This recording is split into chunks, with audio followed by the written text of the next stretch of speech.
ส่เวลาอยู่ประมาณอยู่50 นาทีตัวไหนเอาขี่รถไถมาคันเฮาย่างก็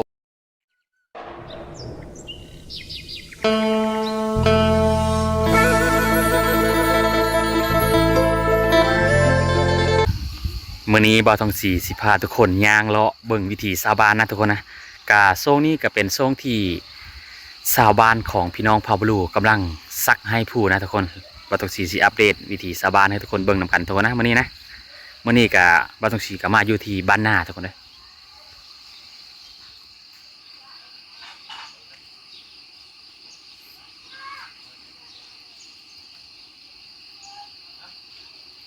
เนาะเอ็ดกินยังนี่กินเขตบ่โอ้เบิ่งน้องๆไปเอ็ดกินเขตทุกคนเลยป้าต้นนะทุกคนเลยแกงเขตน้อยทุกคนนะอ้อมเขตน้อยป้าต้นนะเป็นตาแซ่บอะไรนี่ทรงนี่ถือว่าได้กินหลายนะทุกคนนะพอเรื่องเขตนี่เพราะว่าเป็นฤดูมันนะฤดูเดือน6เดือน7ถือว่าได้นะทุกคนนะ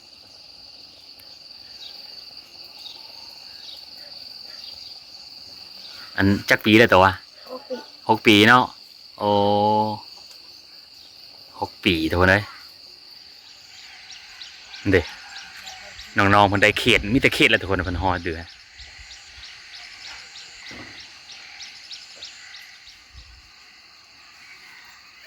แล้วเราบอกสั่งให้อะแล้วเลยให้ผู้เอสบอกจะซักแล้วให้ผู้กันเนาะอ๋อเอาแห้งกันบ่เอาแห้งเนาะหมดแล้วส่งแห้งเขายังหมดแล้วเนาะโอ้ถือว่าส่งแห้งหมดแล้วมีแต่เสียหญ้าแล้วบัดนี้เนาะนะซักให้แล้วก็เสียหญ้านะทุกคนนะมีแต่เบิ่งหญ้านะส่วนลายกับผู้หญิงทุกคนเลยเบิ่งอันเสียหญ้ากับผู้ชายกับเสียถ้าว่ามันเอ็ดเวนะบางที่ก็เมย์ไปเสียหญ้าโผล่ไปทำงานหรือว่าไปหารับจ้างนะเมย์อยู่เฮิร์นกับเบิ่งหญ้านะทุกคนบางที่ก็ถ้าว่าโผล่กับบริเวณเวก็ไปเสียหญ้าซอยเมย์คือกันนะพี่น้องเผ่าบลูเฮาค่ะกะเกมแนวอยู่แนวกินออกไปให้ไปหน้านะทุกคนนะไปให้โซลายกับไปซักให้บางคนกะเสียหญ้าให้คือเก่าทุกคนนะโอ้ตัวเปลี่ยนตาแซ่บเนาะอาหารทุกเจ้านี่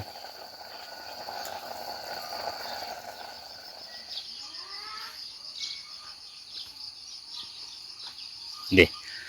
ชาวบ้านเพิ่นก็เริ่มซื้อบางครอบครัวก็ซื้อไก่พันธุ์นะซื้อไก่พันธุ์มาทานเวียดเพื่อเอาไปเอ็ดกินในครอบครัวเพื่อเฮ็ดญาติพี่น้องที่ไปซักให้หรือไปนำให้ซอยนะทุกคนอย่าสูบเด้อทุกคนอย่าสูบเด้อ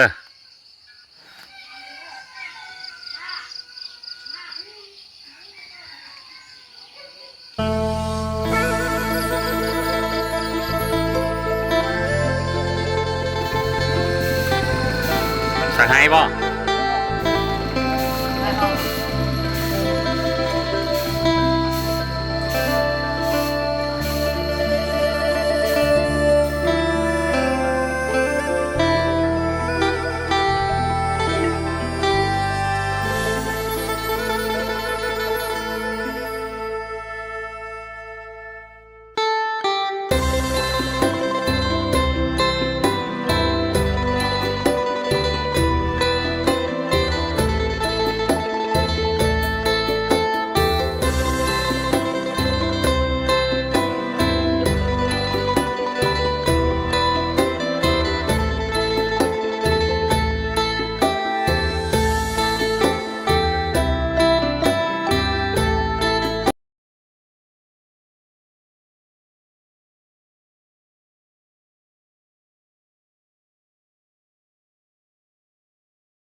เอาทุกคนตอนนี้เฮาก็มาฮอดให้เลยให้ตีนผู้เลยทุกคนนะมื้อนี้บ่าวตงสีก็มาส่งแห้งชาวบ้านเพิ่น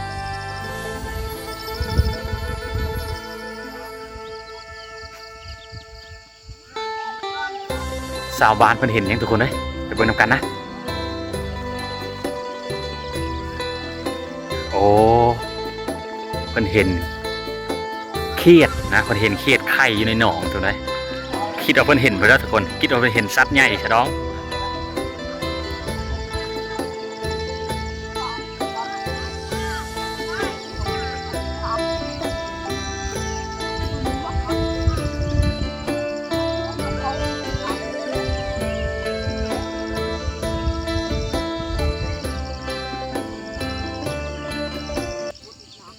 เส้นทางไปให้ชาวบ้านเพื่อเกลียวไปตามห้อมผู้ห้อมโหยทุกคนเลยนะไปเบิ่งนำกันทุกคน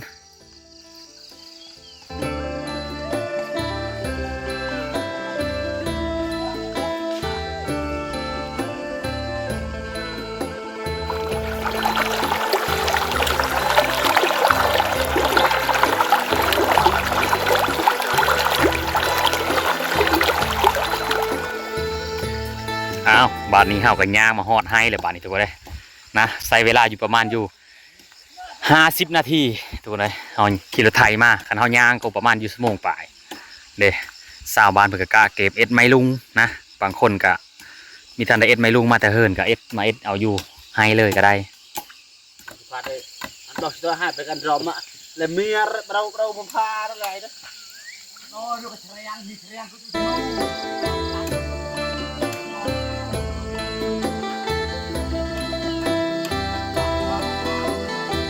เราจะไปซักอยู่เทิงภูลงหาลุ่มทุกคนเลยนะ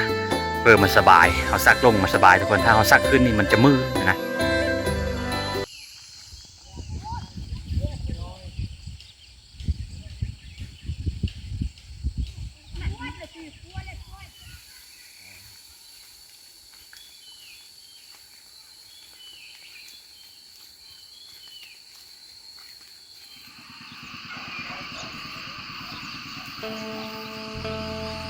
โอ้ย่างแต่เช้าไปเถอะเนี่ยโอ้ยไหนโอ้ไปให้ทุกคนเลยชาวบ้านเริ่มไปให้แต่เช้านะทุกคนนะเนื่องจากว่าฝนตกชาวบ้านมันก็เอ็ดอยู่เอ็ดครบเอ็ดกินเกมสีออกไปเสียให้บางครอบครัวกับบางครอบครัวกะ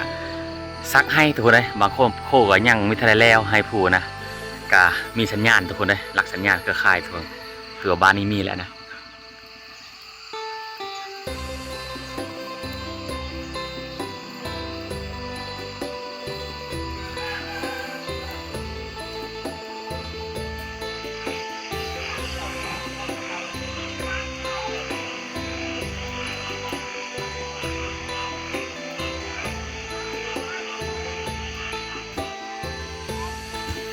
บ่อนนี้เนี่ยเป็นบ่อนที่ชาวบ้านเข้ามาโฮมกันนะมาโฮมกันตามเข้าทุกคนเลยตามเข้าแต่เศร้าแล้วก็หลังจากนั้นก็ไปหาเสียยาให้หรือว่าไปซักให้นะทุกคนนะบางครอบครัวก็คือบ้านตรงสีว่าอะไรยังไม่ทันได้แล้วซักให้ผู้นะ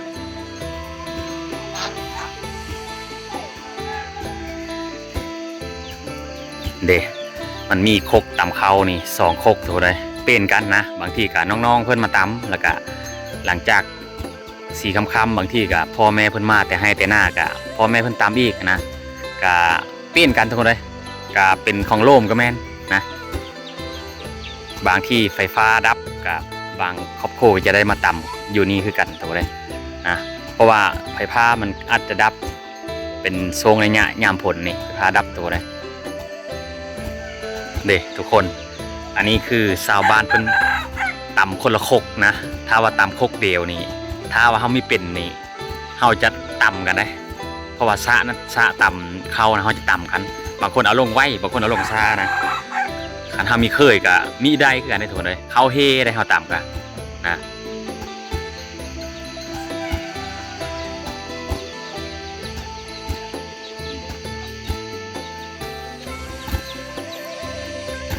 เอา FC คนไทยเฮาชาวบ้านเพิ่นเอาว่าเพิ่นอยากได้สังกะสีนะสังกะสีเพื่อเอามามุ่งเวลาบนเอ็ดบนต่ำเข้าของ ของบ้านนะทุกคนเลยนะเวลายามฝนตกเนี่ยมันจะยากนะFC ทุกคนเด้อถ้าว่ามีน้ำจิตน้ำใจเล็กๆน้อยๆสิประกอบส่วนหรือว่าให้ชาวบ้านเพิ่นก็แชทมาหาทาง Facebook ของบ่าวทงศรีเองทุกคนเลยนะชาวบ้านเพิ่นก็ยากช่วงนี้เป็นช่วงที่ว่าฝนตกนะเพิ่นจะได้แข่งฝนบางทีกับเพิ่นย่าทุกคนเลยเอาไปตำอยู่ตารางเฮิรนนะเพิ่นจะได้สังกะสีประมาณอยู่10แผ่นทุกคนเลย10แผ่นเพราะว่าเฮาเอ็ดบอลเฮาตำเข้านะทุกคนเลย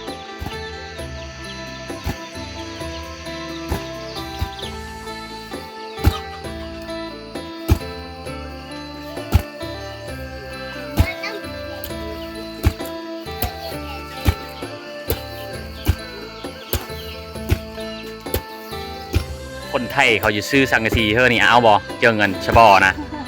ดีใจบ่คนไทยเจิงสังกะสีเฮ้อนี่บอลมวยตะก็โดเอียน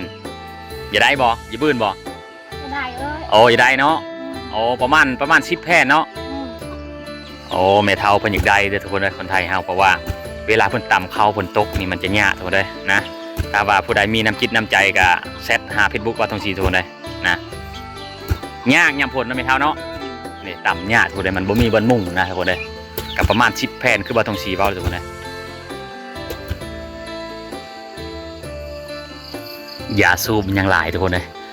ชาวบ้านเพิ่นเอาตะไว้อยู่ตารางเนื่องจากว่าทรงนี้เป็นทรงฤดูฝนนะถ้าว่ามันถือฝนนี้มันจะตึกหนาวหรือว่ามันเป็นอัพมันจะออกเป็นสีขาวทุกคนเลยนะเวทมันจะไปซื้อมันซื้ออยู่ซื้อราคาถูกทุกคนเลยไปใช้พะเท้าโอ้ฝนตกเนาะไปบ่ได้ซะบ่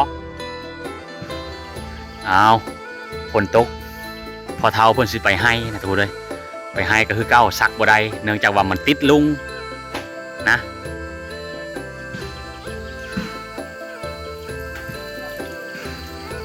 หื้นไปได้บ่พอเท้า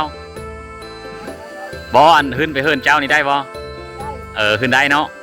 เราต้องถามเจ้าของหื้นก่อนนะทุกคนเดี๋ยวฝนตกแห้งนะทุกคนบ่ต้องสีจะรีอยู่หื้นพอเท้าก่อนขณะฝนตกนี่คือเฮิรนพะเทาเพิ่นทุกคนเลยอ๋ออันเข้าพะเทาปะเนี่ยโอ้ยังหลายพะเทาเนาะอ๋อยังจากเป่ากุ้มกินนะผู้เถียวเนาะเบิ่งทุกคนเบิ่งโอ้ยังหลายเป่าอยู่ทุกคนเลยประมาณ10เป่าทุกคนเลยนะถือว่ากุ้มผู้เดียวเรานะผู้เดียวกินทุกคนเลยโอ้อันนี้พอเทาเพิ่นจะเอ็ดบอลดังไฟอันนี้เด้อเพิ่นเอาก้อนหินเอาสังกะสีปูสังกะสีนี่ปูเพื่อว่ายันนั่นมันซอดเสื้อผ้านั่นถูกเลยแล้วเอาก้อนขี้ดินมาปูนะเวลาเราดังไฟมันจะไม่ได้ซอดนะอันนี้เพิ่นเย็ดบอลเฮิร์นโค้บอลแมนเฮิร์นโค้กับบอลนอนกันนำกันเลยทุกคนนะเพราะว่ามันง่ายถ้าเอาเอ็ดอุตารางย่ามผลมันก็ยากสุกี้นี่พ่อเท้าจะไปให้บ่ไปไม่ได้เนาะมันตกเนาะโอ้พอเท้านี่อยู่ผู้เดียวนี่หลายปีแล้วพ่อเท้าเนาะ18 ปีแล้วเนาะอ๋อก็อันมีขึ้นเอาไม่บ่ไม่มีเงินมีคำนี่แหละอ๋ออันว่าสมมติว่าคันมีเงินนี่ขึ้นเอาไม่อยู่บ่ครับ เอาแล้วโอ้เท่าปานนี้ก็จะเอาอยู่เนาะโอ้ตายเลยก็ตายผมมีแต่รู้จักกันตายเนี่ยรู้ใครแล้วอ๋อไปน้องเขาตายเขาเป็นเขากันเอาอยู่โอ้คันได้เงินนี่เอาเนาะมีเนาะเพราะว่าเขาเอามีนั่นมันได้เสียเงินเนาะอ๋ออันชื่อว่าเท่าทำนี่กันเสียเงินเท่าไหร่กว่าเท่าได้บ่อน5-6 ล้านประมาณเนาะ3 ล้าน4 ล้านเนาะเพราะว่าแจ้งเท่าแจ้งแก่ได้เนาะโอ้คนกับไม้คนเท่าแล้วเขานโยบายเนาะน้อยเนี่ยอายุ15 คนก็เช่า40 ล้านเลยโอ้เอาสุดพอเท่าเพิ่นว่าคันท้ามีเงินนี่เพิ่นอย่าสิเอาไม่ได้ทุกคนเลยอายุจักปีพอเท่าเจ้านะโอ้40 ปลายปีนะพอเท่าเนาะคือว่าเพิ่นเป็นคนแข็งแรงทุกเลยไปซักให้ห้ามซี่บางเฮงไปซักให้ผู้เดียวนะเพราะว่าลูกอะเอาโพไปเมื่อไรทุกคนเลยเพิ่นอยู่คนเดียวอยู่กินอยู่เดียวเนี่ยเพิ่นชานเพิ่นมีแต่ยาสูบนะทุกคนนะ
หลังจากฮอดช่วงละนะทุกคนน้องๆนางเฮนเขาเจ้ากับพักคงเฮนเขาเจ้าก็ไปเล่งโง่นะเล่งโง่เล่งควายทุกคนเลย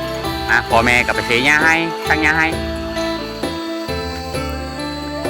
สาวบ้านมันกับบางคนก็ยังซักให้ผู้อยู่ยังไม่แล้วทุกคนเลย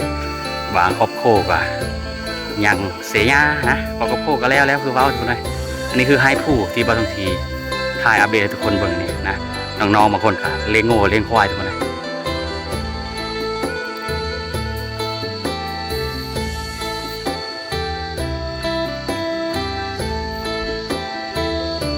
ซักแห้งไปบอกว่าเท้าบอกและผู้นำเลยจ้ะ มันกันฮอด อ๋อพอเท้าเพิ่นมาซักทาผู้เดียวทุกคนเพิ่นซักให้นี่ก็ห่างประมาณคืบปลายนะทุกคนนะก็จะแตกต่างจากเฮาอันจัดกาจัดกานี่เฮาซักที่นะซักให้นี่ก็คล้ายๆกับดำหน้าทุกคนห่างนี่ดำหน้าบุญหน้าท่าเฮาไปซักห่างไปนิดนึงถ้าว่าหน้าโน่นเขาจะดำที่นะสร้างไห้ถือกันแต่ว่าสร้างไห้นี่โซลายอาจจะเป็นห้างเลยทุกคนเลยนะเสมอกันเลยมันจะแตกต่างจากดำหน้าในนึงนะเลยสาวบ้านเพิ่นก็เริ่มมาแล้วนะอันนี้ผู้หญิงนั้นถือว่าเขาเจ้าเป็นผู้ป้อนข้าวเซฮูลุงตัวเลยแต่เขาเจ้าจะไม่ได้ซักนะเริ่มมาใครแน่แต่ว่าเป็นไห้อยู่ใกล้กับบ้านทุกคนนะโตเพิ่นซักฮูลุงนี่มีแม่นเพลอทุกคนเลยลุปตอแต่ข้าวสงข้ามชาวบ้านมันเก็บเอามาตีเอาแล้วก็เอ็ดหูลุงใส่ประมาณ10 ปีก็ยังใส่ได้ทุกคนนี่ก็จะแล้วนะโอ้น้องๆคนไปหาหน่อไม้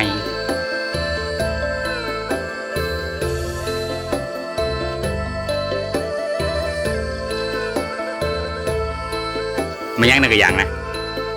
ให้เขา โอ้ เกี่ยวแล้วใช้อยู่ก็ยังนี่ เกี่ยวข้าวบ่เอาบางครอบครัวกะยังเกี่ยวเข้าให้ทุกคนเลยบางครอบครัวกะเข้าหน้านะเกี่ยวเข้าหน้าทุกคนเลยเคยอยู่แล้วเราบอกเกี่ยวเข้าหน้านะอย่างเนาะคือว่าแล้วฝนตกเนาะ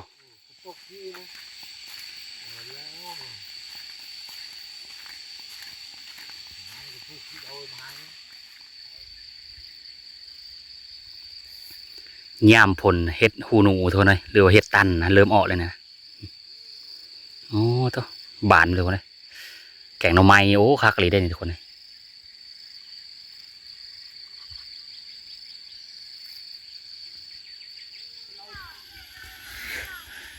นี่ทุกคนสาวบ้านเพิ่นเกี่ยวเขานาแซงหลังจากที่เพิ่นเกี่ยวแล้วนี่เพิ่นจะตาแดดหลังจากที่ตาแดดแล้วเพิ่นจะเย็บเอานะเย็บเอาทุกคนเลยเนื่องจากว่ามันมีหลายไปเลยเขาเย็บเอานะถ้าว่าเขามีตาแดดนี่เขาเย็บนี่มันจะน่านอ้อนะเขาตาแดดให้มันแห้งก่อนเขาเย็บมันอ้อไว้โอ้ตัวหลายเลยตัวด้วยนะมีแต่เขามาเนี่ยเป็นตัดสีสั้นๆนะเขาดี2 กระดงหูอยู่พุ่นแน่โอ้หลายทุนมีแต่เขาทุกคนกับประมาณอยู่ตาหนึ่งนี่แหละเขาเกี่ยวมาเนี่ย